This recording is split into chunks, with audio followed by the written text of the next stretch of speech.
नमस्कार मित्रों, स्वागत है आप सभी लोगों का। Let's crack UPSC CSC Hindi GS हम लोग कर रहे हैं। मॉडर्न हिस्ट्री कर रहे हैं और विथ डिटेल कर रहे हैं। मुद्दा समझ रहे हो?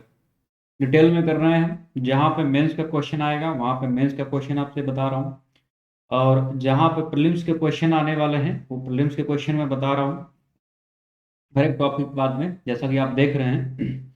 और जहाँ पे मेंस और प्रीलिम्स दोनों के क्वेश्चन आ रहे हैं वो भी मुद्दे मैं आपको बताऊंगा और बता भी रहा हूँ। ठीक है, तो बहुत दुविधा की स्थिति नहीं रखना है। तो हम लोग बिना देरी किए स्टार्ट करते हैं। सबसे पहली बात, कुछ सब्सक्रिप्शन के बारे में देख लो भाई। आप AMR10 मेरा रेफरल कोड है। इसमें अगर आप इसको यूज करेंगे सब्सक्राइब करते वक्त अनअकैडमी पे कुछ भी, तो आपको 10% का इंस्टेंट डिस्काउंट मिल जाएगा। ये डिस्काउंट के साथ में आपको PDF मिल जाएगी, मेरे कोर्सेस मिल जाएंगे। ठीक है, और अगर आपकी इच्छा है कि कोई मेंस का क्वेश्चंस आए हुए हैं आप मुझे लिख के भेजना चाहते हैं तो भेज दीजिए, मैं ई वैल्यूएशन भी कर दूंगा, उसका ई वैल्यूएट कर दूंगा। ठीक है, तो आप लोग मुझे क्वेश्चन भी भेजते रहिए और अपनी तैयारी बेहतर करते रहिए। ठीक है, चलो स्टार्ट करते हैं हम लोग। ये क्लासेस आपके लिए बिल्कुल फ्री होती हैं। 10 बजे सुबह, और एक 12 बजे क्लास होती है, एक 2 बजे क्लास होती है और एक 4 बजे क्लास होती है। ये सारी की सारी स्पेशल क्लासेस अनअकैडमी पे फ्री मिल रही हैं, आप इनको कर सकते हैं। ठीक है, चलो। ये यूट्यूब की क्लासेस हैं, जिनका लोक प्रशासन है वो लोक प्रशासन 5:30 बजे करेंगे, और ये 11 बजे आपकी क्लासेस होती है मंडे टू सैटरडे। ठीक है, तो इतना ध्यान रखेंगे आप लोग। जैसे कि अभी कल क्लास नहीं थी हमारी संडे को, आज मंडे है, और एक बढ़िया एनर्जी के साथ में हम लोग स्टार्ट करते हैं। मैं तो ज्योग्राफी ज्योग्राफी और एथिक्स की क्लासेस हम जल्द ही शुरू करेंगे, तो बहुत इसमें आप लोग परेशान नहीं होना। ठीक है, चलो। अगर आप सब्सक्राइब करते हैं तो हमने बताया हुआ था आपको डेली लाइव क्लासेस मिल जाएंगी, और इसी में आप अपने डाउट भी पूछ सकते हैं, या पर्सनली किसी फैकल्टी जो आपको पढ़ा रही है उससे आप पर्सनली बात कर सकते हैं। स्ट्रक्चर्ड कोर्सेस ग्रुप में, मतलब जो अनअकैडमी का उनका टेलीग्राम ग्रुप है उसमें आप उनसे बात कर सकते हैं, चैट कर सकते हैं। लाइव टेस्ट और क्विज़ मिलेंगे। स्ट्रक्चर्ड कोर्सेज का मतलब आप समझते हैं कि जो यूपीएससी के सिलेबस के अकॉर्डिंग आपको यहाँ मिल जाएगा। अनलिमिटेड एक्सेस में मतलब अगर आपने एक बार सब्सक्राइब कर लिया तो आप सारी रिकॉर्डेड वीडियो उनका भी एक्सेस कर सकते हैं, और लाइव क्लासेस आपको मिलती ही मिलती है। ठीक है, आपको मेरी क्लासेस देखनी है या सब्सक्राइब करना है तो गूगल प्ले स्टोर से अनअकैडमी का लर्निंग ऐप डाउनलोड करेंगे, और मेरी सारी की सारी फ्री क्लासेस आप वहाँ पे देख सकते हैं। 3-4 क्लासेस चलती हैं वहाँ पे, तो आप सब लोग वहाँ पे आ सकते हैं। ठीक है, हिस्ट्री में ज़्यादा फोकस करता हूँ क्योंकि मैं हिस्ट्री का टीचर हूँ। तो हिस्ट्री वहाँ पे मैं सुबह सुबह आपको एंशियंट हिस्ट्री मिल जाएगा, जिसका MCQs कराता हूँ, वो भी NCERT बेसिक से कर रहा हूँ। और दोपहर में भी मैं 12th की NCERT करा रहा हूँ, तो आप वहाँ पे भी आ सकते हैं। मैंने टाइमिंग बता दी है, तो एक बार फिर से दोहरा देता हूँ। एक तो सुबह 10 बजे ही हो जाती है इस क्लास के पहले, फिर इसके बाद 12 बजे है, फिर इसके बाद 2 बजे और 4 बजे। ठीक है, तो यहाँ से लर्निंग ऐप डाउनलोड कर लेंगे और अपना गोल UPSC CSC सेलेक्ट करेंगे, मेरा नाम सर्च करेंगे अमित कपूर, और जैसे ही मेरी क्लासेस दिखेंगी आप फॉलो कर लेंगे मुझे, या फिर आप अनअकैडमी लर्निंग ऐप पे, ये sorry, Unacademy _ Amit Kapoor Telegram join कर लेंगे। ठीक है, तो यहाँ से आपको क्लासेस मिलने लग जाएंगे। अपने बारे में बता दें तो मैंने बीटेक किया हुआ कंप्यूटर साइंस से, यूपी PCS मेंस UPSC दे चुका हूँ मैं। पब्लिक एडमिनिस्ट्रेशन लोक प्रशासन में पढ़ाता हूँ, लगभग 60 से 70% GS का कवर करता हूँ। 2 साल से मैं टीचिंग कर रहा बाहर, और इसके बाद में अभी अनअकैडमी पढ़ा रहा हूँ। ठीक है, चलो। ये टॉप मोस्ट फैकल्टीज हैं मित्रों, जिनकी क्लासेस मिल जाएंगी। लगभग 15,000 से अधिक कोर्सेस यहाँ पे अवेलेबल हैं, तो आप इनको आप लोग क्या कर सकते हैं, सब्सक्राइब कर सकते हैं। ठीक है, पेड बैचेज अभी स्टार्ट हुए, तो आप लोग पे करके भी ले सकते हैं। इस कोड के साथ में अगर लेंगे तो हमने सारी चीज़ें बता दी, आपको बढ़िया से PDF मिलेगी, और उसी के साथ में आपको क्वेश्चन आंसर डिस्कशन भी मिल जाएगा, चाहे वो प्री का हो चाहे मेंस का हो।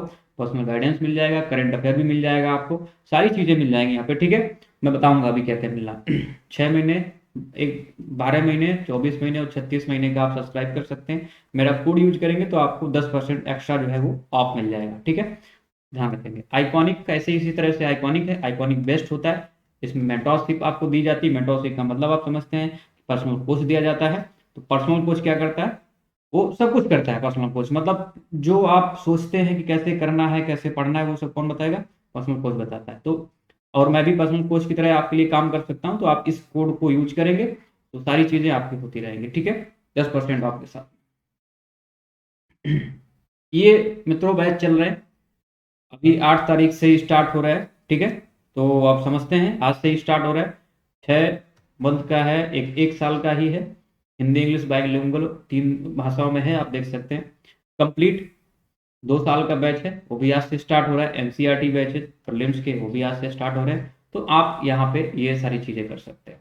मित्रों ये हो चुका है, तो इसको हटा देते हैं हम, ठीक है। और AMR10 कोड यूज करेंगे तो मित्रों एक खास आपके लिए जीएस प्लस ऑप्शनल कॉम्बो आया हुआ है कि बहुत सस्ते में मिल रहा है। अभी आप लेना चाहते तो ले सकते हैं, क्योंकि इसकी फीस नहीं बढ़ी हुई है। और इसमें आपको 10% डिस्काउंट भी मेरे कोड यूज के साथ में मिल जाएगा, साथ में PDF और पर्सनल गाइडेंस, और आपको तमाम सारा कोर्स इकट्ठे एक प्लेटफॉर्म पे मिल जाएगा। ये देखो स्पेशल क्लासेस में करा रहा हूँ, और ये देखो पोर्शन में जो अनअकैडमी पढ़ाता हूँ, लोक प्रशासन पढ़ाता हूँ, हिस्ट्री, आर्ट एंड कल्चर भी जल्द शुरू करेंगे हम लोग, पॉलिटी, कॉन्स्टिट्यूशन, और इसके बाद में IR, तो पूरा सेकेंड पेपर में कराता हूँ। एथिक्स कराता हूँ, और करंट अफेयर वीकली आपको मिलता रहेगा। तो अभी कल या परसों में आपको पूरा करंट अफेयर पिछले हफ्ते का मिल जाएगा, ठीक। AMR10 के साथ में आप देख रहे हैं लगभग 60%, 75% तो लगभग पोर्शन तो कवर ही हो रहा है। तो आप इसको आसानी से कर सकते हैं, ठीक है, इस कोड के साथ में। चलो लोग स्टार्ट करते हैं फटाफट। ये बातें हमने कर ली सारी, ये इधर ये सब कुछ कर लिया हमने। प्रथम गोल में सम्मेलन, ये अभी हम लोग बाद में करेंगे। सबसे पहले हम लोग यहाँ पे करेंगे, बीच में इसके एक पार्ट रहता है जिसको हम लोग करने वाले हैं, सविनय अवज्ञा आंदोलन, ठीक है। तो इसको हम लोग करने वाले हैं, ठीक, इसमें नहीं क्या, सविनय अवज्ञा आंदोलन। लाहौर के बाद में यहाँ बीच में पड़ेगा, आप देखेंगे, ठीक है, सविनय अवज्ञा आंदोलन, ठीक। चलो हम लोग स्टार्ट करते हैं आज। अ,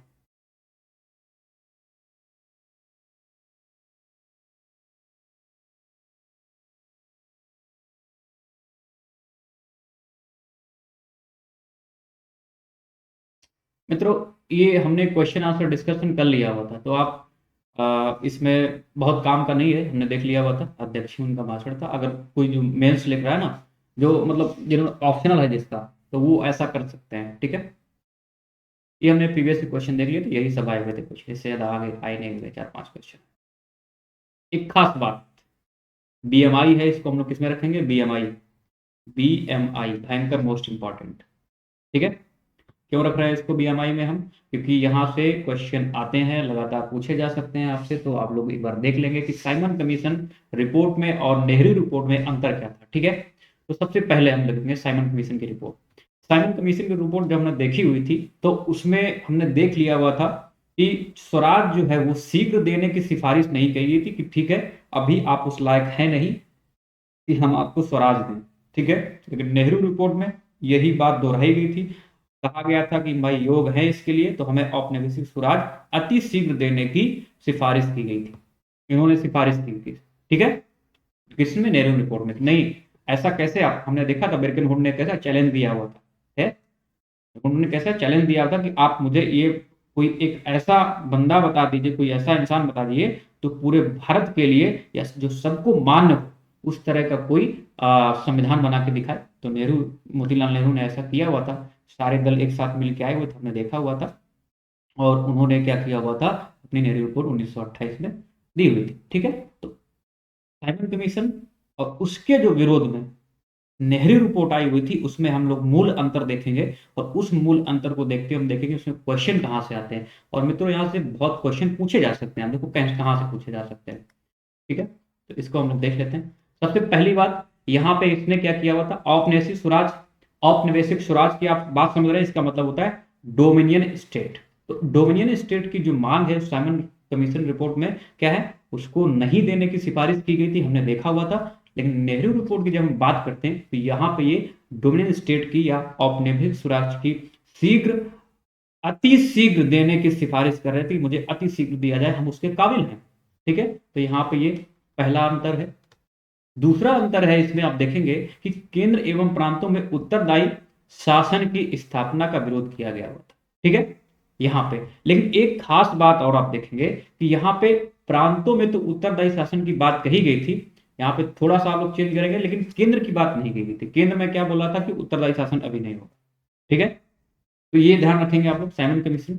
दूसरी यहाँ पे ये जो है केंद्र और प्रांतों दोनों में उत्तरदायी शासन की स्थापना की सिफारिश यहाँ पे कर रहे हैं नेहरू रिपोर्ट। तो बिल्कुल कैसा एंटी है, एंटी है, ठीक है। यहाँ से ध्यान देना, बीएमआई हमने पहले लिख दिया है, भयंकर मोस्ट इंपॉर्टेंट, तो इसमें से आता है।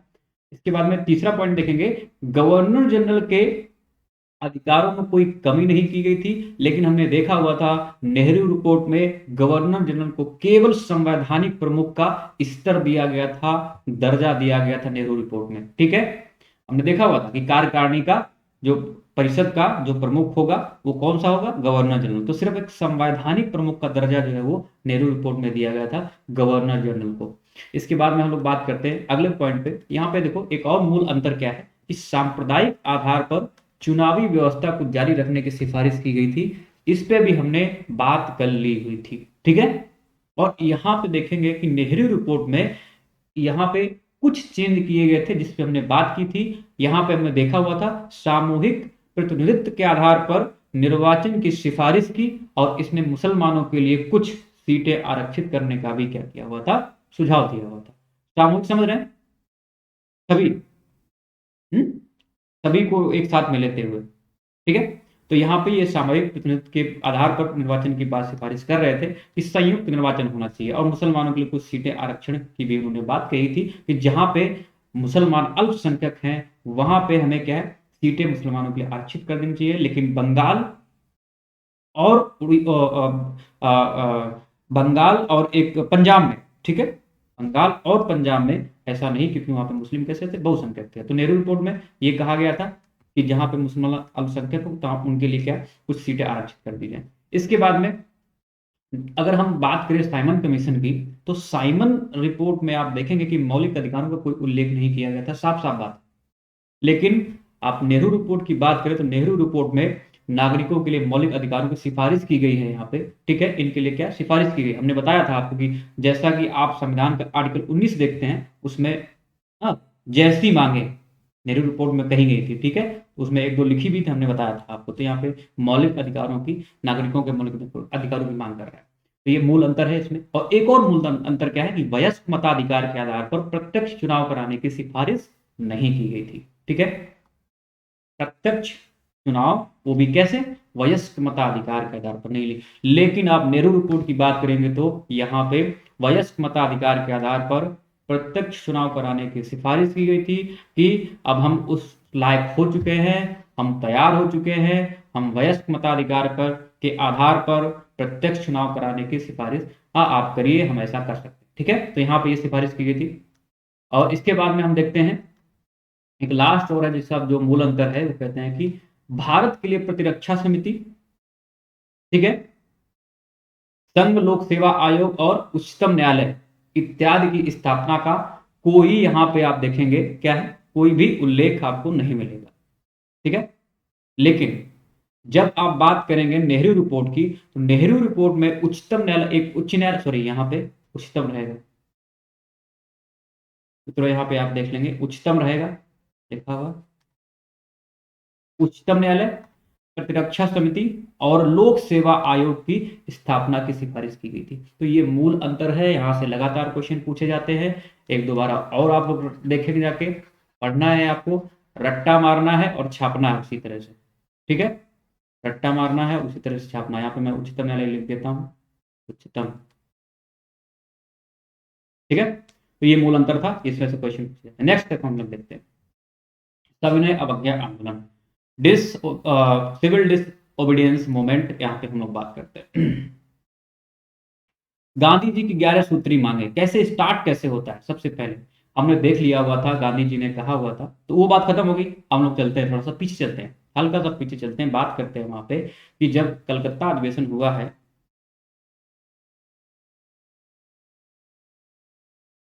साफ लिखता हूं, ऐसे मजा नहीं आ रहा, ठीक है। जब कलकत्ता अधिवेशन 1928 में हुआ, तो हमने देखा हुआ था कि गांधी जी ने कुछ मांगे कही हुई थी, कुछ कहा हुआ था, याद करो वो कुर्बानी जो हमने बताई हुई थी आपको। मोतीलाल नेहरू यहाँ पे अध्यक्षता कर रहे थे 1928 में, और उन्होंने कहा हुआ था कि डोमिनियन स्टेट हमें दिया जाए, जो कि कैसा होना चाहिए, जो कि ऑस्ट्रेलिया और न्यूजीलैंड जैसा होना चाहिए। तो गांधी जी यहाँ पे कहते हैं, जो हमने देखो वो कुर्बानी याद करो, गांधी जी क्या कह रहे थे कि अगर डोमिनियन स्टेट पर आधारित संविधान की मांग को पूरा नहीं किया गया सरकार द्वारा, तो हम क्या करेंगे, पूर्ण स्वराज की मांग करेंगे और सविनय अवज्ञा आंदोलन स्टार्ट कर सकते हैं।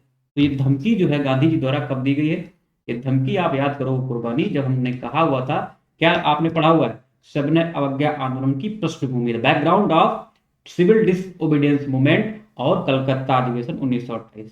तो कुर्बानी आपको याद होगी, मुझे पता है। तो वहां पे गांधी जी ने ऐसा कुछ बता दिया था कि अगर आपने, हाँ वही बात, अगर आपने डोमिनियन स्टेट पर आधारित संविधान को बनाने के लिए उसकी मांग को पूरा नहीं किया, तो क्या हम सीधे सीधे पूर्ण स्वराज की मांग करेंगे, और अगर ऐसा नहीं हुआ तो हम उसके साथ साथ और क्या कर सकते हैं, सविनय अवज्ञा आंदोलन स्टार्ट कर सकते हैं। तो यहाँ पे पहले ही आगाह कर दिया गया, कब किया गया है, 1928 में। और एक कुर्बानी और याद करो, हमने क्या बताया हुआ था, एक कुर्बानी और थी कि भाई 2 साल का टाइम दिया गया था, लेकिन युवा जो थे वहां पे, युवा कौन थे आप समझ रहे हैं, विरोध कर रहे थे। इंडिपेंडेंस लीग की स्थापना की थी किसने, जवाहरलाल नेहरू ने, ठीक है। तो वहां पे युवाओं के दबाव में फिर इसको, जो आप कह सकते हैं डोमिनियन स्टेट की मांग को 1 साल कम कर दिया गया था, ठीक है, 2 साल से फिर क्या रिड्यूस करके 1 साल कर दिया गया था, ठीक है। तो यहाँ पे ये चीज ध्यान रखेंगे। अब हम बात करते हैं सविनय अवज्ञा आंदोलन की, ठीक है। मुद्दा बड़ा गहरा मुद्दा है, यहाँ से बहुत सारे क्वेश्चन पूछे जाते हैं और लगातार क्वेश्चन पूछे जाते हैं, फिर वो चाहे प्रीलिम्स हो या फिर मेंस हो, ठीक है। तो हम बात कर लेते हैं इसी के साथ। 2 साल बीत गए हैं 1928 से, अब क्या आ गया है, 1930 आ गया। 2 साल बीत गए, वो जो अल्टीमेटम दिया था वो तो पहले ही पूरा हो गया, अब यहाँ पे बात शुरू होती है, ठीक है। बातें नहीं मांगी जा रही थी, गांधी जी ने अपनी 11 मांगे प्रस्तुत की, और ये मांगे कांग्रेस के लाहौर अधिवेशन के परिप्रेक्ष्य में अगले कदम के रूप में थी। जो मांगे आपने देख रहे हैं, जो 11 सूत्री मांगे हैं वो कैसी हैं, ये मांगे कांग्रेस के लाहौर अधिवेशन के परिप्रेक्ष्य में अगले कदम के रूप में थी। और गांधी जी ने एक लेख लिखा हुआ था, प्रकाशित किया हुआ था यंग इंडिया में, जो उनका पत्र है, यंग इंडिया में एक लेख प्रकाशित प्रकाशित करके, और एक तरह से सरकार को आगाह किया था, या सरकार के समक्ष क्या किया इन्होंने, वो 11 सूत्री मांगे रखी, ठीक है। तो ये लाहौर के परिप्रेक्ष्य में अगले कदम के रूप में ऐसा इन्होंने डिफाइन किया हुआ है यहाँ पे, और काफी इतिहासकार भी लिखते हैं, तो इसको ध्यान रखेंगे आप लोग। यहीं से क्वेश्चन पूछा जा सकता है कि किसके परिप्रेक्ष्य में जो है गांधी जी ने अपने सविनय अवज्ञा आंदोलन के लिए 11 सूत्री मांगे रखी हुई थी।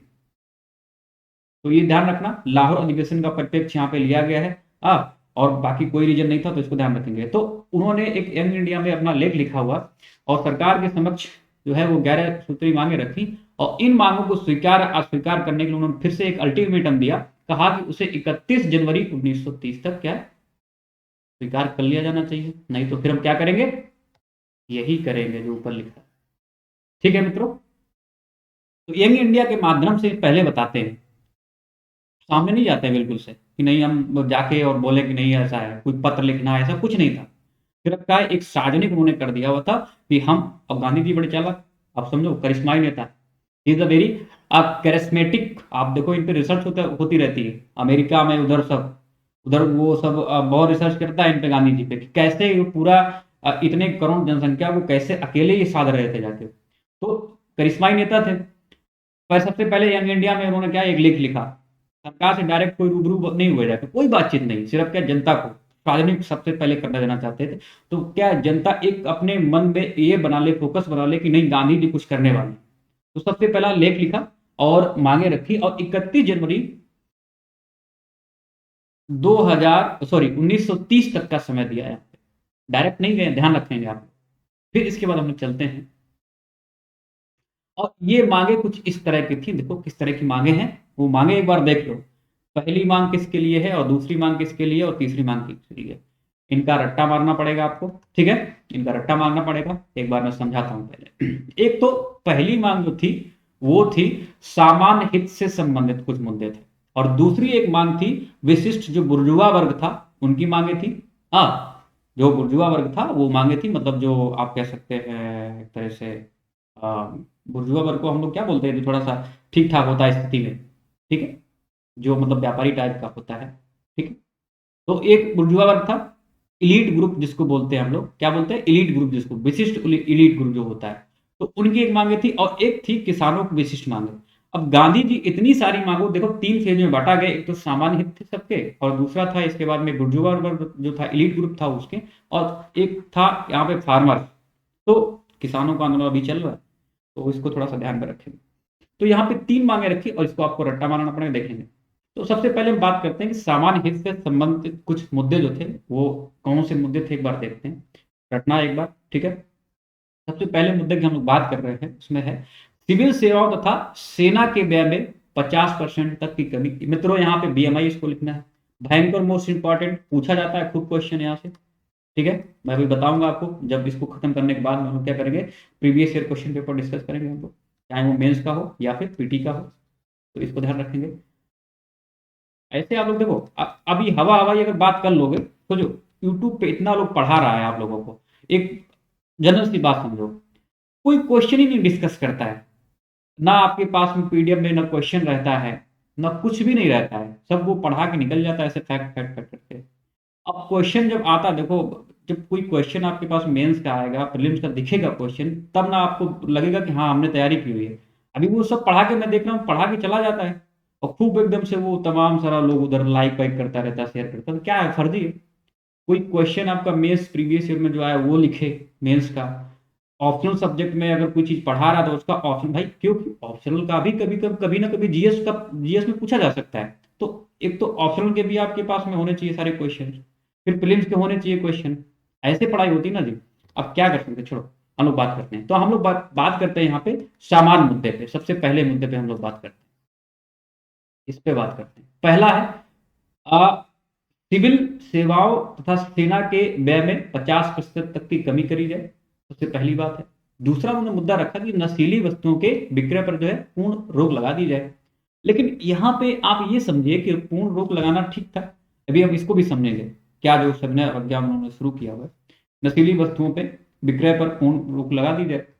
सीआईडी विभाग जो था, ठीक है, जो सीआईडी विभाग था यहाँ पे, और इस सीआईडी विभाग पर सार्वजनिक नियंत्रण हो या इसे खत्म कर दिया जाए, ऐसे एक मुद्दे है तीसरे नंबर पे। और चौथा मुद्दा उनके पास में था कि शस्त्र कानून में परिवर्तन किया जाए तथा भारतीयों को आत्मरक्षा हेतु क्या है, हथियार रखने का लाइसेंस दिया जाए। तो लाइसेंसिंग वाली बात हो रही है, एक सीआईडी की बात हो रही है, एक नशीली पदार्थ की बात हो रही है, एक सिविल सेवा और सेना के व्यय में 50% कमी करने की बात हो रही है। और 5वें नंबर की बात करें तो यहाँ पे कहते हैं कि सभी राजनीतिक बंदियों को रिहा कर दिया जाए जिसको आपने बंद कर रखा हो, ठीक है। जो भी आपने अभी बंद किए हुए हैं यहाँ पे, जो भी हमारे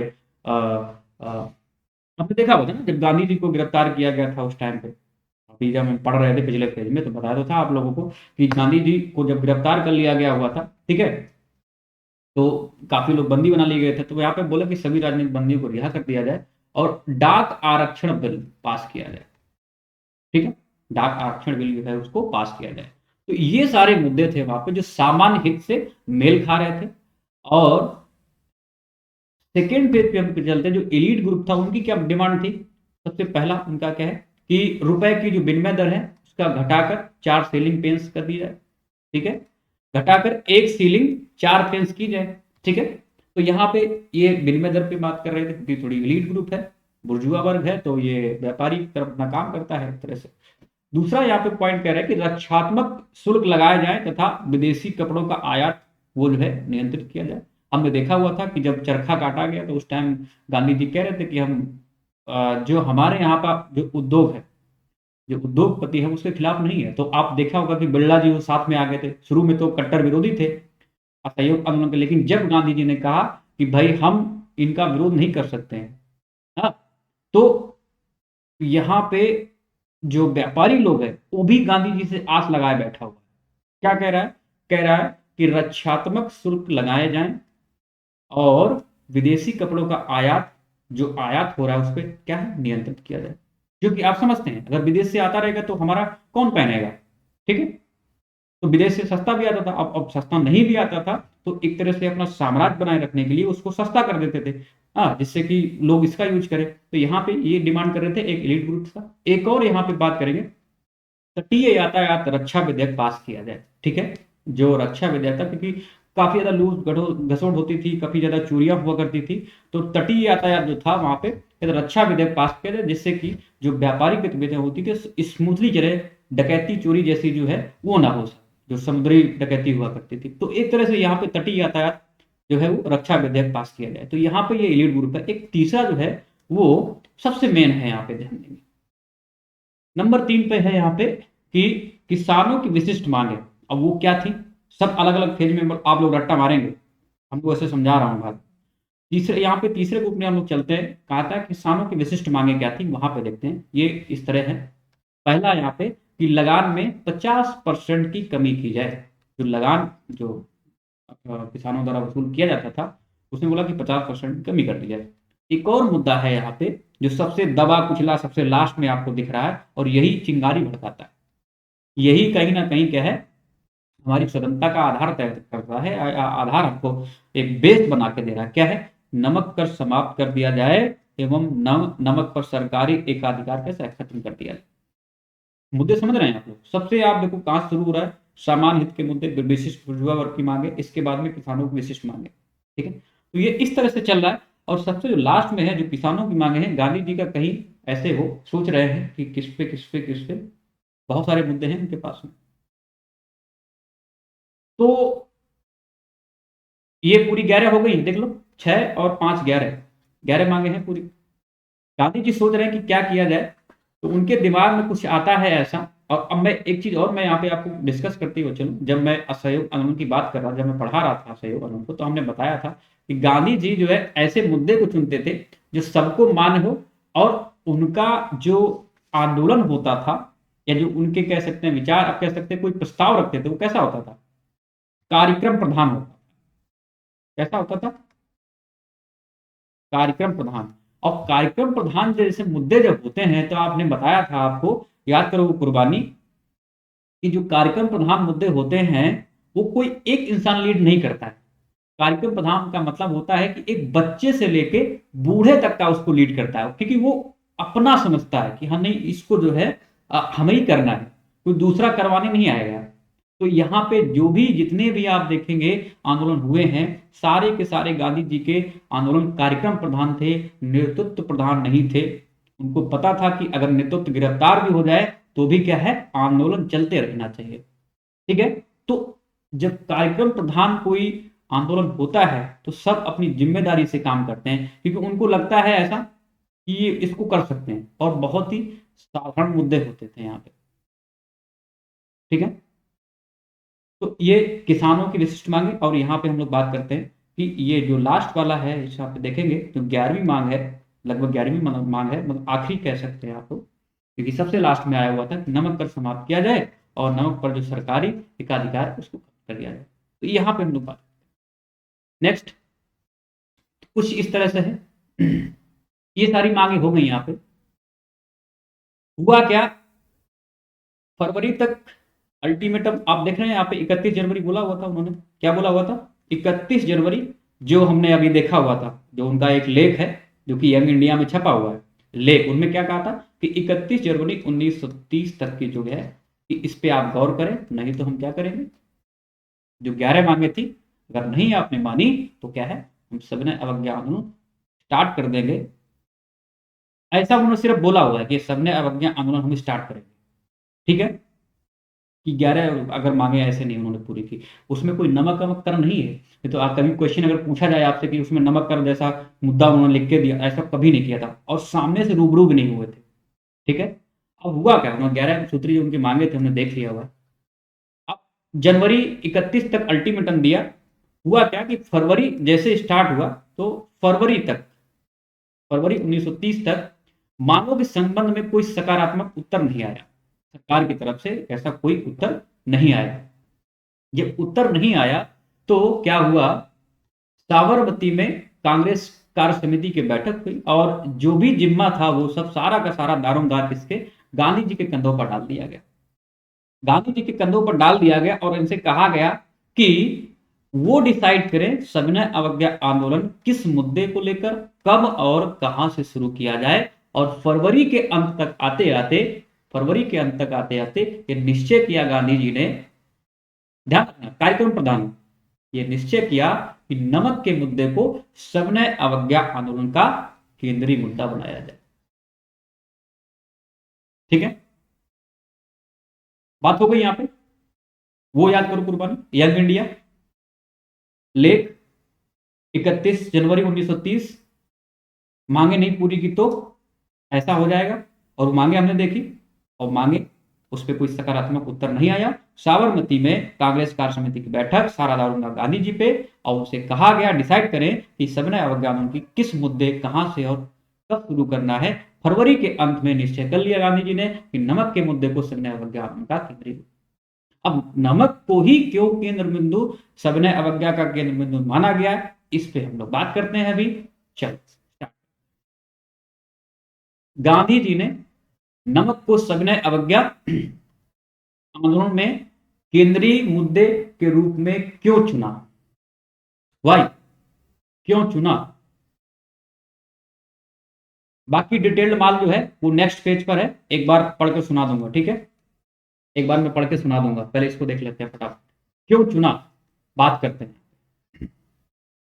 नमक कर अत्यंत अविवेकपूर्ण एवं अमानवीय था। दूसरा, पूर्ण स्वराज की विचारधारा में नमक उनसे जो है वो प्रत्यक्ष रूप से संबद्ध था। ठीक है, गरीब।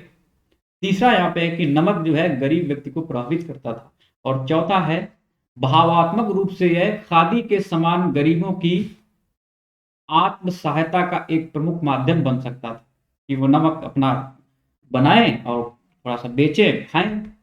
जैसा कि आपने देखा हुआ था, याद करो वो कुर्बानी असहयोग आंदोलन में जब खादी को बढ़ावा दिया गया था, कहा था गांधी जी ने कि थोड़ी सी आमदनी भी हो जाएगी, इससे अपना जो बाकी खर्चा है, स्टूडेंट भी चरखा काटें, महिलाएं भी चरखा काटें, तो इससे क्या है, उनका मन भी लगा रहेगा और थोड़ी उनकी आमदनी भी होती रहेगी, घर की आमदनी खर्चा चलता रहेगा। तो वही यहाँ पे भावात्मक रूप से ये गांधी के गांधी ये खादी के समान गरीबों की आत्म सहायता का एक प्रमुख माध्यम बन सकता था। तो यहाँ पे इस वजह से गांधी जी ने इसको चुना। एक और मुद्दा है यहाँ पे पांचवा, कि आखिर गांधी जी ने नमक को सविनय अवज्ञा आंदोलन के केंद्रीय मुद्दे के रूप में क्यों चुना? नमक का मुद्दा गरीबों के साथ ही हर भारतीय को प्रभावित करने वाला और उससे प्रत्यक्ष रूप से जुड़ा हुआ था।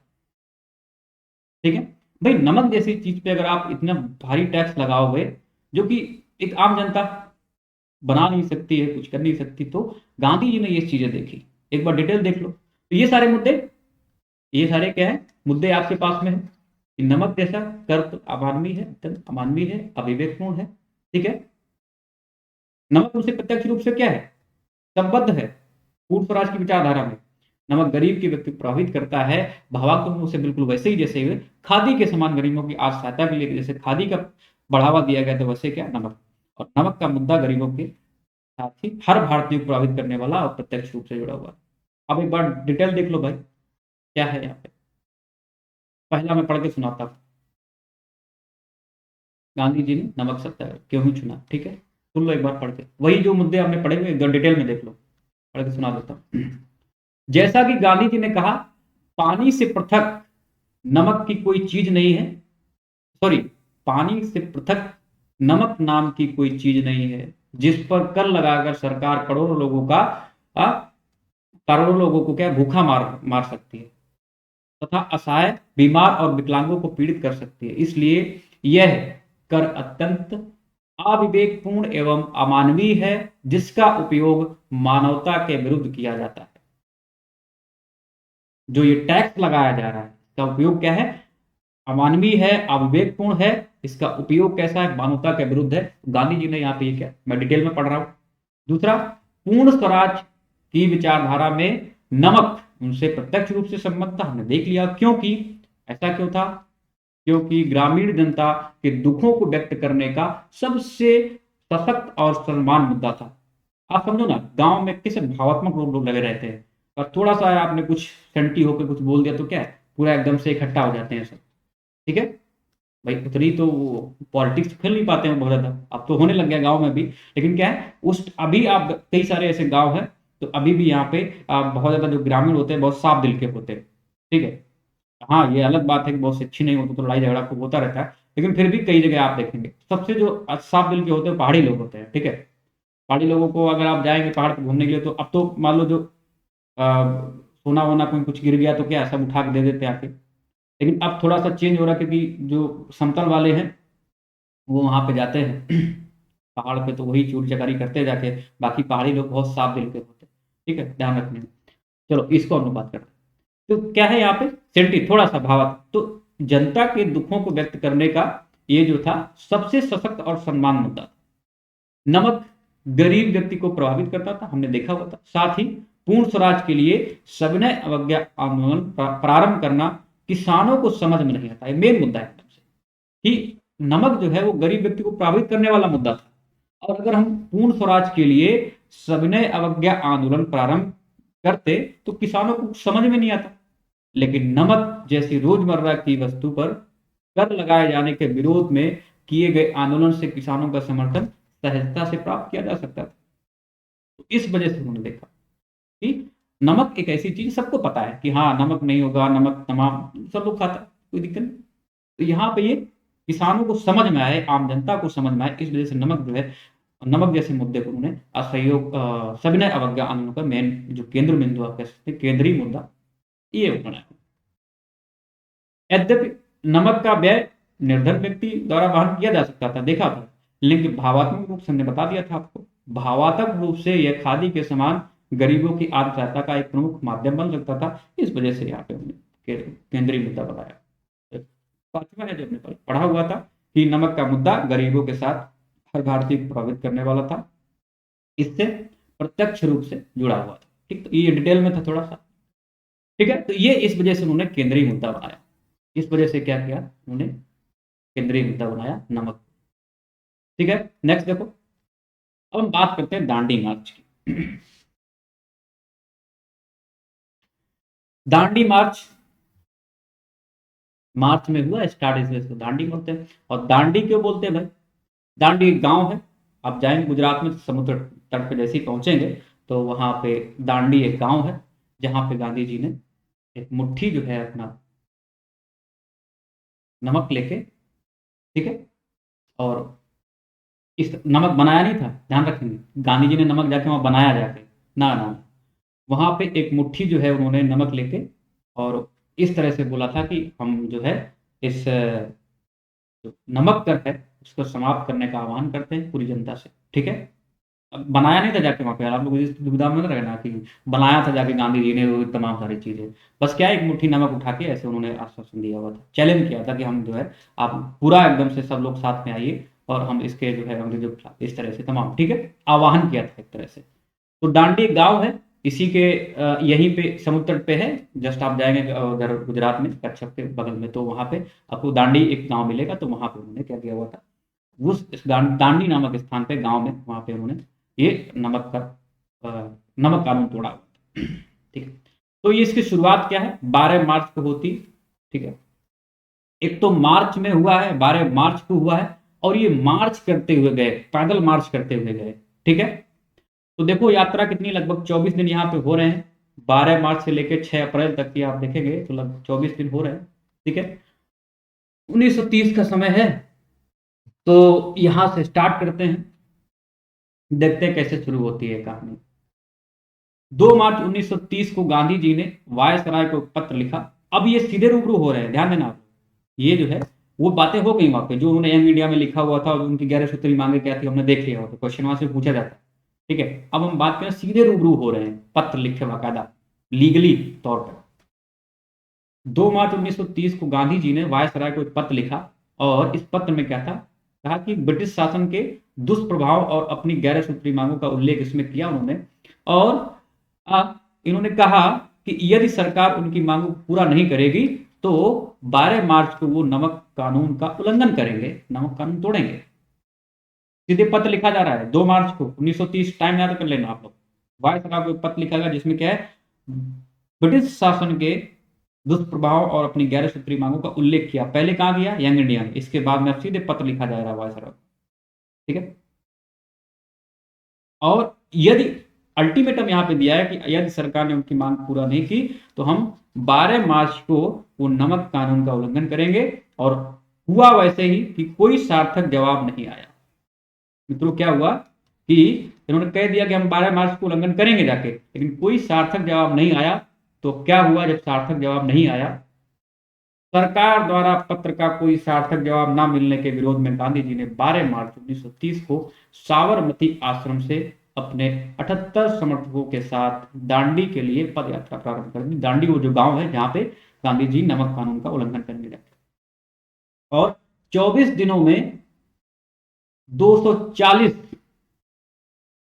किलोमीटर की यात्रा के पश्चात 5 अप्रैल को दांडी पहुंचे। ध्यान देना आप लोग, 5 अप्रैल को दांडी पहुंचे हैं, और 6 अप्रैल को गांधी जी ने समुद्र तट में नमक बनाकर नहीं, यहाँ पे ध्यान देंगे, नमक मुट्ठी में उठाया हुआ था, नमक कानून तोड़ा जाता है। यहाँ पे ध्यान, मैं स्पेशली आपको इस पॉइंट आउट करना चाहूंगा कि समुद्र तट पे जाकर उन्होंने एक मुट्ठी नमक उठाया था और आह्वान किया हुआ था, ठीक है, सबने अवज्ञा आंदोलन के लिए। तो ये अभी भ्रम में मत लग रहा है ना एकदम से कि उन्होंने नमक बनाया था जाके ना, ये गलत लिखा हुआ है यहाँ पे, मैंने भी इसको तो नमक बनाया नहीं, हमने पहले बता दिया था इसके पहले क्लास के, ठीक है। तो यहाँ पे 24 दिनों की यात्रा करते 240 लगभग 6 अप्रैल को पहुंचते, सॉरी 5 अप्रैल को दांडी पहुंचते, और 6 अप्रैल को जो है वो समुद्र तट पे एक मुट्ठी नमक लेके वो आह्वान करते हैं, ठीक है, सबने आह्वान। तो ये सारा मुद्दा यहाँ पे बात करते हैं। 9 अप्रैल को गांधी जी ने एक निर्देश जारी करके आंदोलन के लिए निम्नलिखित जो है वो कार्यक्रम प्रस्तुत किया। और यहाँ पे देख, ये चिल्लर है प्रश्न, इसके प्रसार सबने अवज्ञा, नमक सत्याग्रह का जो प्रसार हुआ है, ठीक है, नमक सत्याग्रह का जो प्रसार हुआ है, वहां से उससे आगे कौन कौन सी जगह पर प्रसार हुआ है, किस माध्यम से प्रसार हुआ है, और कौन नेता इससे संबंधित है, ठीक है। तो आप देखेंगे भारत के अलग अलग जगह में वहां से क्वेश्चन खूब आता है, अलग अलग जगह में ये नमक सत्याग्रह, या आप कह सकते हैं कि सबने अवज्ञा आंदोलन के बिहाफ पे कई जगह ऐसे आंदोलन हुए हैं, छोटे छोटे आंदोलन हुए। तो उनका जो प्रसार है वहां से क्वेश्चन यूपीएससी पूछता है, और वहां पे नेतृत्व कौन कर रहा था, लगभग पूरे भारत में ऐसा प्रसार हुआ है इसका, इसके प्रसार से, और जो नेतृत्व कर रहा है और कौन सा माध्यम अपनाया जा रहा है सबने अवज्ञा आंदोलन को आगे बढ़ने के लिए, तो वहां से क्वेश्चन मित्रों आपसे पूछे जाते हैं। ये तो चिल्लर है, हाँ? इसके प्रश्न प्रश्न इसके प्रसार या इससे आगे से ज्यादा पूछे जाते हैं। देख लो क्या है यहाँ पे कि जो उन्होंने पत्र लिख के तमाम सारी चीजें बातें कार्यक्रम प्रस्तुत किए। पहला, जहां कहीं भी संभव हो लोग नमक कानून तोड़कर नमक तैयार करें, ठीक है, साफ एकदम से खुला। दूसरा है, शराब की दुकानों, विदेशी कपड़ों की दुकानों और अफीम के ठेकों के समक्ष धरने आयोजित किए जाए, ठीक है। इसके बाद में जो, और ये सारी चीजें कहाँ है, ये सारी चीजें हो चुकी हैं असहयोग आंदोलन में, बस कुछ चीजें हैं अलग जो आप लोग देख लेंगे। तीसरा मुद्दा यहाँ पे देखते हैं कि यदि हमारे पास पर्याप्त शक्ति हो तो हम करों की अदायगी का विरोध कर सकते हैं। पर्याप्त शक्ति का मतलब समझ रहे हो, मतलब अगर हमारे पास में हम मजबूत स्थिति में है तो क्या यहाँ पे करों की अदायगी कर सकते हैं, हम विरोध कर सकते हैं, तो इसको करें। वकील अपनी वकालत छोड़ सकते हैं। एक चीज और देना यार, ध्यान देना, सख्ते लगा हुआ हर एक जगह, यहाँ पे देख लो पूरा एकदम से उनको निर्देश दिया गया है कि आप तैयार करें, लेकिन यहाँ पे क्या है, सकते हैं कि नहीं सकते हैं, यहाँ पे वकालत छोड़ सकते हैं कि नहीं छोड़ सकते, तो यहाँ पे अपनी मर्जी की बात है। तो हमने बताया हुआ था मित्रों कि इनका कैसा जब भी आंदोलन होता कैसा होता था, कार्यक्रम प्रधान है ये, ठीक है, नेतृत्व प्रधान नहीं है ये। नेतृत्व प्रधान होता तो क्या है, जो गांधी जी बोल रहे हैं तो ये सारी चीजें नहीं होती। कार्यक्रम प्रधान है कि आप पे आप दारोमदार है, आप कर सकते हैं क्या, ठीक है। तो सब अपनी जिम्मेदारी से काम करता है, यहाँ पे पूरा नेतृत्व के भरोसे नहीं रहता है। तो यहाँ पे क्या आह्वान किया कि अगर वकील अपनी वकालत छोड़ सकते हैं छोड़ दें।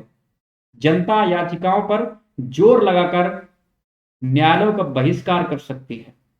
सरकारी कर्मचारी अपने पदों से त्याग पत्र दे सकते हैं। हर घर में लोग चरखा काटें और सूत बनाएं। छात्र सरकारी स्कूल और कॉलेजों का बहिष्कार करें।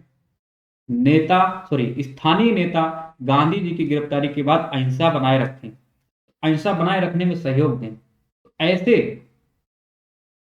अपने खुद के लिए कह रहे हैं कि अगर मैं गिरफ्तार हो जाऊं तो स्थानीय नेता क्या करें, अहिंसा बनाए रखें, अहिंसा बनाए रखने में सहयोग करें, ठीक है।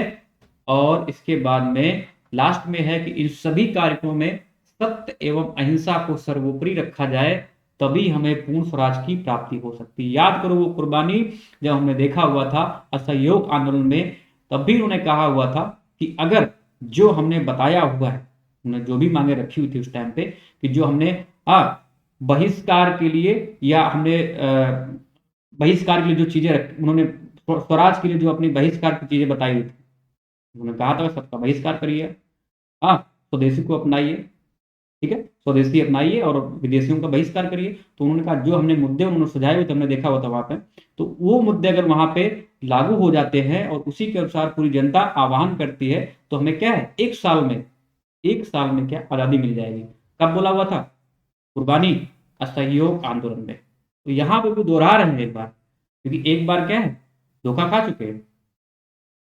उन्हीं कहते हैं कि दूध का क्या बोलते हैं, दूध का जला छाछ को भी फूंक फूंक पीता है। तो यहाँ पे गांधी जी ने कहा अपनी, उसमें लिखा हुआ है बाकायदा, जो मांगे जो निर्देश थे, निर्देश में लिखा हुआ है कि सत्य एवं अहिंसा को सर्वोपरि रखा जाए, तभी हमें पूर्ण स्वराज की प्राप्ति हो सकती है, ठीक है। तो ये तो चिल्लर है, प्रसार इसके आगे आपको मिलेगा। और यहाँ से मित्रों हम लोग कल करेंगे नमक सत्याग्रह का प्रसार, और ठीक है, कल करेंगे। ये सारे मुद्दे आप रूपरेखा आपने बना ली हुई है बिल्कुल से, कैसे क्या चीजें हो रही है, बस ऐसे ही आपको पढ़ना है, बहुत कुछ इसमें करना है नहीं। और यहां से मित्रों क्वेश्चन कहाँ से आते हैं, कहाँ से आते हैं, नमक सत्याग्रह का प्रसार कहाँ कहाँ हुआ, कहाँ, ऐसे क्वेश्चन आता है। नेतृत्व कौन कर रहा था, यहां से आप क्वेश्चन आते हैं। और विरोध के जो साधन थे, विरोध के साधन मतलब समझ रहे हो, साधन मतलब ये तो वो नमक बनाए या फिर कर अदायगी ना करे, जैसे कि इसमें उन्होंने बोला हुआ है जो कर नहीं अदा कर सकते, ये सारे साधन थे, वकालत छोड़ सकते हैं। कई जगह तो वहां पे आप देखेंगे कि जो चौकीदारी टैक्स था वो नहीं दिया जा रहा था, या कहीं पे आप देखेंगे जो जंगल वंगल का तमाम सारा था हिसाब जो था, कैट टैक्स, वो नहीं दिया जा रहा था।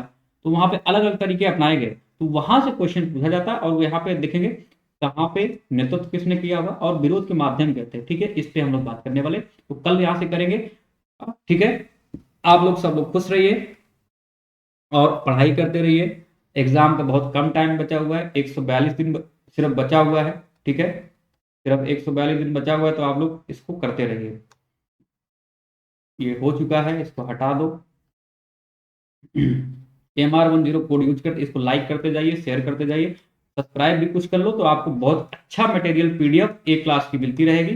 साथ में मेरा guidance, question answer discussion, previous previous year question discussions, और प्री प्लस मेंस, और आपको देख रहे हैं तमाम सारी चीजें मिल रही है। तो मित्रों, और आपको ये अनअकैडमी_, ये मेरा टेलीग्राम लिंक है, आप यहाँ पे जुड़ सकते हैं, ठीक है। और वो सारी क्लासेस आप लोग करते रहेंगे, ठीक है, क्लासेस जो आपको फ्री में मिल रही है वो सारी आप लोग करते रहेंगे।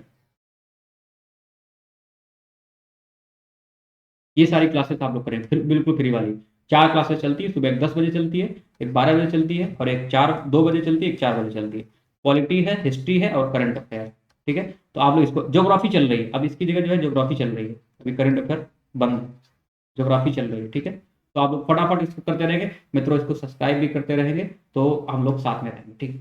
नमस्कार, thanks to all of you, खुश रहिए, बाय बाय।